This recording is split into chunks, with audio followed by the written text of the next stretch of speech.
what I like most about my job is the diversity.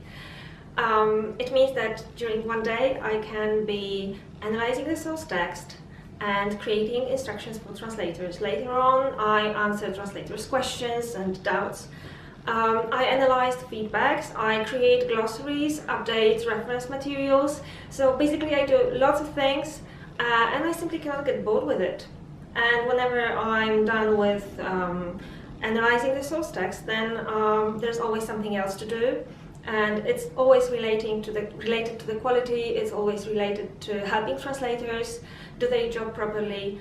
And this is what I like most, I think, about what I'm doing here.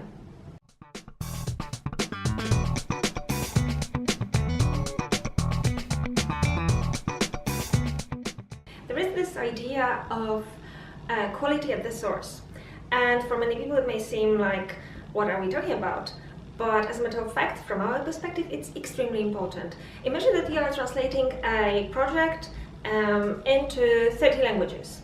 And there are some UIs that we don't know how they should be handled. And now, without a source review and without clear instructions at the very beginning, what the translators should do with those elements of the user interface, like buttons, functions, etc., we would most probably end up with at least half of the people translating it into their target languages, half of the people translating, keeping it in English, and in the end, someone would have to make it all consistent and it would take lots of time. So in order to save time and make sure that everything is consistent from the very beginning, we perform source review. It also allows us to detect some other potential problems like errors in the source text, some inconsistent measurement units, etc., and we can react before the translation process starts. It really saves both time and money.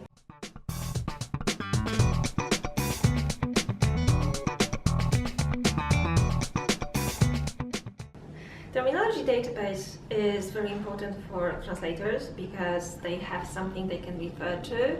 It saves their time so that they don't spend it looking for terminology to be used in translation. It also allows us to ensure consistency across translations for the same client in different projects. So in the end, we have, for example, a set of projects for the same product, and we have the same terminology used everywhere, and this is something quite important. And also we avoid situations where the same key term is translated in different ways in a project, which can be confusing for the final user, because the same key term is translated differently, and then the end user thinks, oh my god, so what should I do? I mean, is it the lever or something else? How I should make a given device work? It really allows us to ensure better quality of the final product, and we have different ways of making our life easier thanks to terminology databases. For example, after translation, we can automatically check consistency with a given glossary. So basically, we do recommend all clients to use terminology databases. This is really a very good idea.